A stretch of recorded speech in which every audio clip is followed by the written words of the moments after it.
तो hello guys, स्वागत है आप सभी को फिर से आपके चैनल विकास के माइंड में। तो क्लास 9th का वेरी वेरी इंपॉर्टेंट जो क्वेश्चन था 1 से लेकर 25 तक ले पिछले वीडियो में बना चुके हैं, उसको जाकर देख लीजिएगा। आगे हम 26 से स्टार्ट कर रहे हैं ना। 26 नंबर क्वेश्चन है कि वर्ग अंतराल 100 से 120 का वर्ग चिन्ह कितना होगा।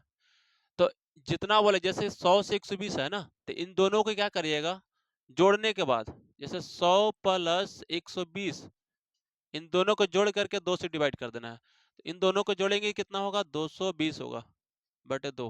इन इसको काटेंगे, 2 से डिवाइड करेंगे तो होगा आपका 110।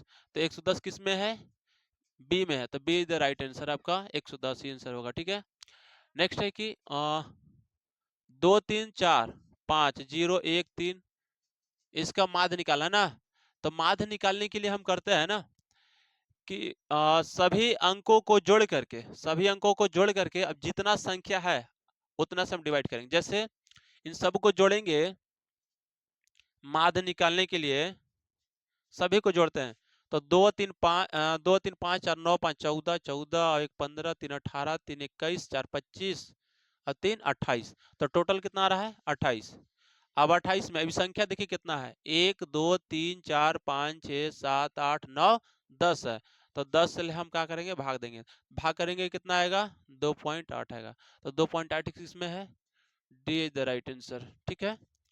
अगला है कि आंकड़ों 4 6 8 9 11 का माध्यक। तो माध्यक कैसे निकालते हैं ना। तो माध्यक निकालने के लिए सबसे पहले ध्यान देना होगा कि आरोही क्रम में सजाना होगा। ठीक है। आरोही क्रम में ऑलरेडी ये है क्वेश्चन, 4 6 8 यानी बढ़ते क्रम में है। तो सबसे पहले उसको अरेंज करना होगा, तब जाके आपका मैरिज होगा इसमें। ठीक है, लेकिन मैरिज नहीं करना है ना। तो पहले हम इसको सजाते हैं। हम आरोही क्रम में तो ऑलरेडी है। तो यहाँ पर देखिए कितना है, 1 2 3 4 5 है ना। यानी 5 जो है कि एक विषम संख्या है ना। क्या 5 क्या है, एक विषम संख्या है। तो 5 विषम संख्या है, तो इसका फॉर्मूला होता है विषम संख्या के लिए n प्लस 1 बटे 2। ठीक है। तो n यानी कि नंबर कितना, 1 2 3 4 5। तो नंबर कितना, यानी 5 प्लस 1 बटे 2। 5 1 6 बटे 2 कितना रहा, 3। यानी कि तीसरा नंबर पर कौन सा है, 1 2 3, यानी कि 8 है। तो 8 किस में है, इसमें B is the right answer, आपका 8 ही आंसर होगा। ठीक है। अगला है कि एक असंभव घटना की प्रायिकता होती है। एक असंभव घटना की हमेशा प्रायिकता क्या होगा, 0 ही होता। असंभव घटना की प्रायिकता कितना होगा, 0। B is the right answer.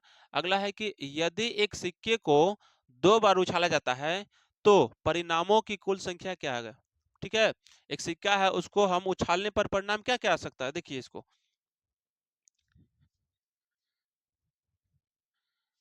जैसे हम सिक्का को उछालना है, कितना बार कर रहा है, 2 बार उछाला जाता है, तो क्या क्या आ सकता है, हेड हेड आ सकता है ना। हेड हेड आ सकता है, या तो टेल हेड आएगा, है ना, या तो हेड टेल आएगा, या तो टेल टेल आएगा, है ना। तो परिणाम कितना मिल रहा है, 1 2 3 4। तो 4 परिणाम मिल रहा है। तो 4 परिणाम किस में है, बी, यानी कि B is the right answer, आपका 4 ही इसका होगा। ठीक है। अगला है कि निम्न में किसका दशमलव प्रसार शांत होगा।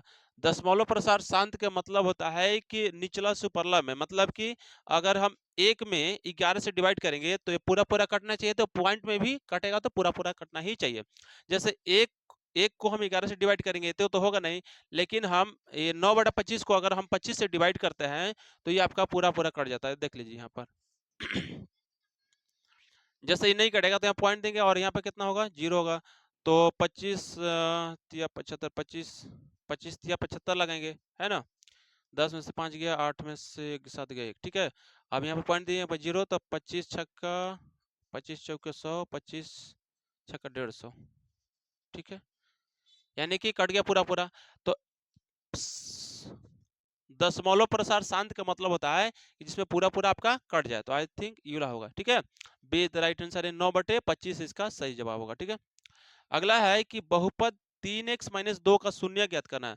तो शून्य ज्ञात करना है। ठीक है। तो देखिए शून्य कैसे, यानी कि 3x-2 शून्य बोला है तो बराबर शून्य दे देंगे। 3x, इस -2 को पक्षांतर करेंगे तो होगा 2 उधर जाकर के, और x बराबर होगा 2/3, यानी कि x का वैल्यू कितना आया, 2/3 किस में है, 2/3 सी द राइट आंसर। ठीक है। आपका यही जवाब, यही वाला आंसर होगा।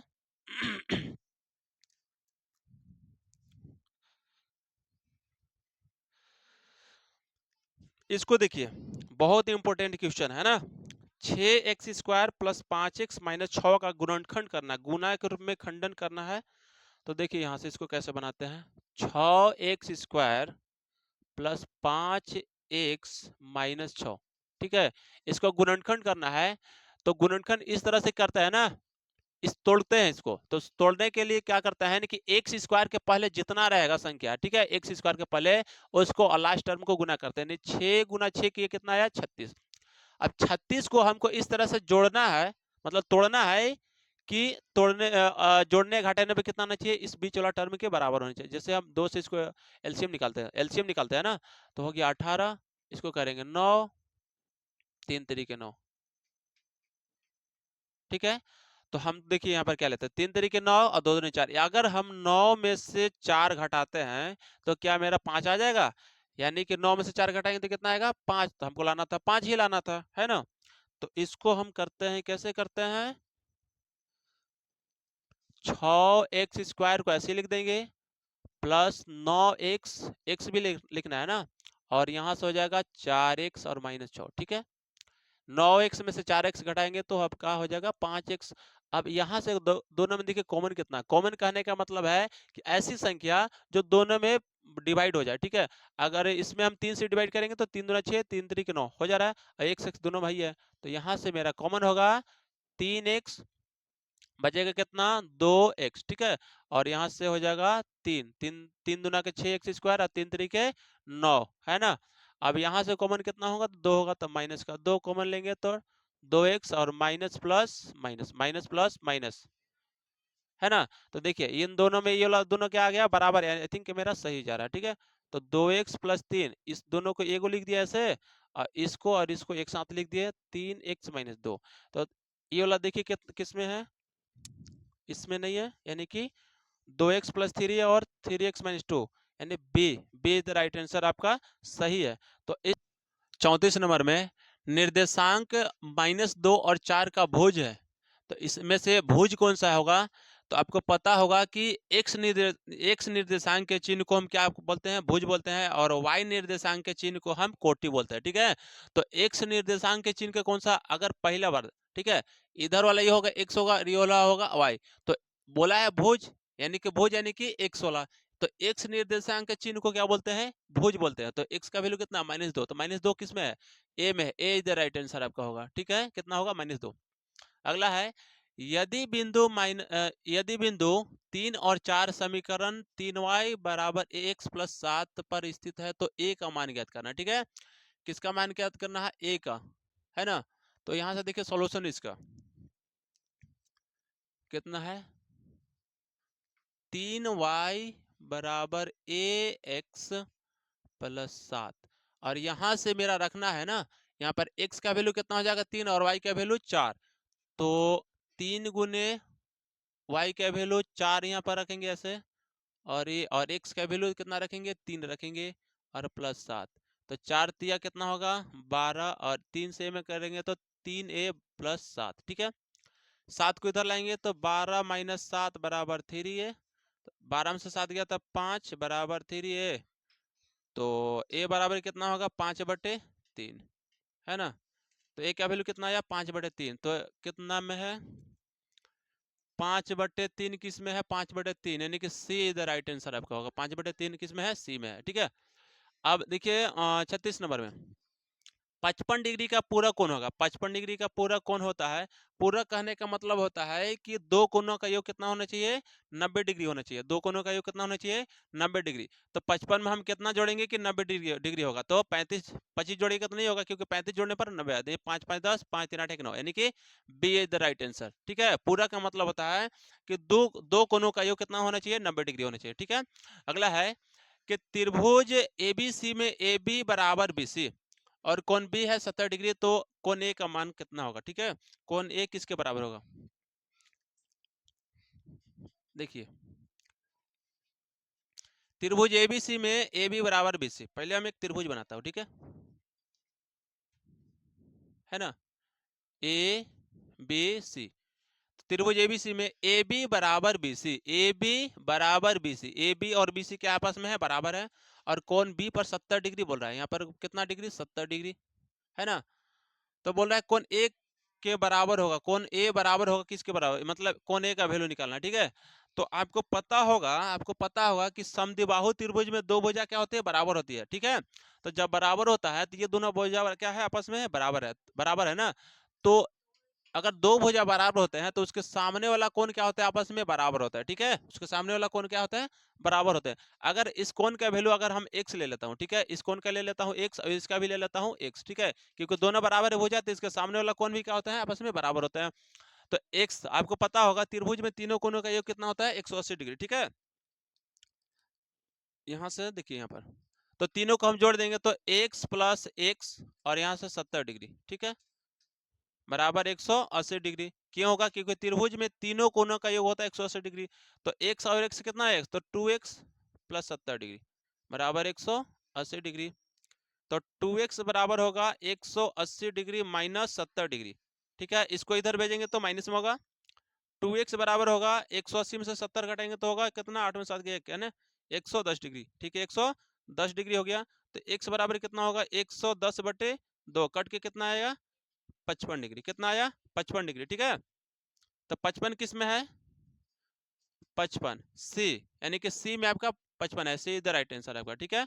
इसी तरह से देखिए यहाँ पर अगला है कि एक चतुर्भुज के तीन कोण कितना है? 45, 90 और 75 डिग्री है। तो इसका चौथा कोण, तो आपको पता होगा कि एक चतुर्भुज में चारों कोणों का योग कितना होता है? 360 डिग्री। कितना होता है? 360 डिग्री। और जिसमें से तीन कोण का वैल्यू दिया हुआ, तो इसको क्या करेंगे ना, तीनों को जोड़ करके 360 में से 360 में से घटा देंगे, ठीक है। देखिए ऐसे बनेगा, ठीक है। एक चतुर्भुज है, सपोज दैट अगर इसका कितना है? 75 लेता हूँ, ऐसे ही 90 डिग्री हो जा रहा है ना। सबको क्या करते हैं ना, सबको जोड़ देता हूँ, यानी कि 75, 75 प्लस कितना कर दीजिएगा? 75 डिग्री, और कितना है? 75 दूना 150, और यहाँ से देखो 75 प्लस 90 डिग्री, और कितना है? 75 डिग्री। और चौथा कोण को x ले लीजिए, बराबर कितना डिग्री का होगा? बराबर 360 डिग्री के बराबर, ठीक है। तीनों को जोड़िए, कितना होगा? 5 5 10, और 9 और 7 16, 16 4 20 3 23, 23 23 अब एक 24, 240 प्लस x बराबर 360 डिग्री, ठीक है। 5 5 10 7 7 14 17 21 22 23 24, ठीक है। और x बराबर होगा 360 डिग्री माइनस 240 डिग्री, है ना। तो इसको घटाइए तो 0 में से 0 0, 6 में से 4 गया 2, ठीक है, और 3 में से 2 गया तो 1, यानी x का वैल्यू कितना आया? 120 डिग्री, यानी चौथा जो कोण बनेगा 120 डिग्री, चौथा 120 degree. D is the right answer आपका, 120 डिग्री, ठीक है। अगला है कि आंकड़े जो है इतना आपको है ना, 2 3 5 2 2 इस तरह की संख्या है, इसमें जो है 5 की बारंबारता पूछ रहा है। क्या पूछ रहा है? 5 की बारंबारता। तो बारंबारता मतलब होता है जो बार बार आता है ना, बारंबारता का मतलब जो बार बार। देखिए इसमें कौन सी संख्या है जो अधिकतर बार आया है? तो देखिए 2 है, 2 1 2 2 बार आया, ठीक है। 3 देखिए कितना बार आया? 1 बार आया। 5 देखिए 1 2 3 4 5 6 7 बार आया ना। तो 7 बार 5 है, इसका आंसर कितना होगा? 5 होगा। किसका? इसका आंसर कितना होगा? 5, यानी कि बी द राइट आंसर आपका होगा, ठीक है। 5 ही होगा। बारंबारता का मतलब जो अधिकतर बार आया, ठीक है। अगला है कि एक सिक्के को 100 बार उछालने पर पट 60 बार प्राप्त था। एक सिक्के को कितना बार उछाला जा रहा है? 100 बार उछालने पर पट जो होता है 60 बार ऑलरेडी आ जाता है ना, इसमें से 100 में से 60 पट आ जाता है। तो चित्त की प्रायिकता होगा, तो 100 में से 60 पट आ जा रहा है, 100 में से 60 क्या आ जा रहा है? पट आ रहा है। तो चित्त कितना आएगा? 40। तो कितना आ रहा? 100 में से ना, 100 में से कितना आ रहा है? 100 में से ऑलरेडी 60 जो है कि पट आ जा रहा है, लेकिन पूछा कोची है? चित्त का। क्या चीज का पूछा है? चित्त का। तो बचा कोची के 40, तो 40 बटे कितना? 100। तो देखिए ऑप्शन नंबर कौन सा है? 40/100 बी द राइट आंसर। तो आई होप कि आप सभी को बहुत अच्छे तरह से समझ में आया होगा। वेरी वेरी इंपॉर्टेंट क्वेश्चन है ये, इसको इसी तरह से रिवीजन कर लीजिएगा, है ना। Thank you.